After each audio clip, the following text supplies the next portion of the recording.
Vue de Rome avec Cyprien Viette.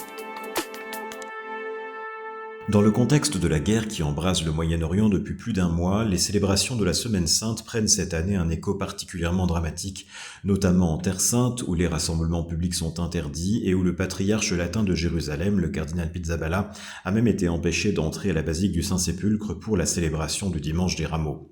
À Rome cependant, ce premier triduum pascal du pontificat de Léon XIV se déroule selon les rites habituels, avec un retour à Saint-Jean-de-Latran le jeudi saint pour la messe in Cena Domini où le pape a lavé les pieds de 12 prêtres.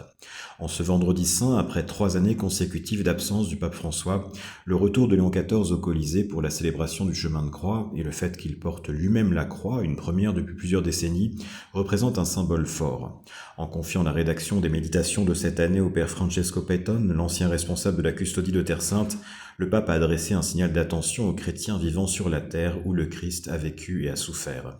En s'exprimant mardi soir devant les journalistes présents à Castel Gandolfo, le pape a invité tous les chrétiens à vivre ces jours-ci en ayant conscience du fait que le Christ est encore crucifié aujourd'hui, que le Christ souffre encore aujourd'hui dans les innocents, dans ceux qui souffrent à cause de la guerre. Il a regretté que certaines personnes promeuvent la haine et restent sourdes à ces multiples appels à la paix. Lors de la messe des Rameaux, le pape avait martelé que Jésus est le roi de la paix et que nul ne peut l'utiliser pour justifier la guerre. En citant le livre d'Isaïe, Léon XIV avait eu des mots très forts en disant que Dieu n'écoute pas la prière de ceux qui font la guerre et rejette celle-ci en disant « Vous avez beau multiplier les prières, je n'écoute pas, vos mains sont pleines de sang ».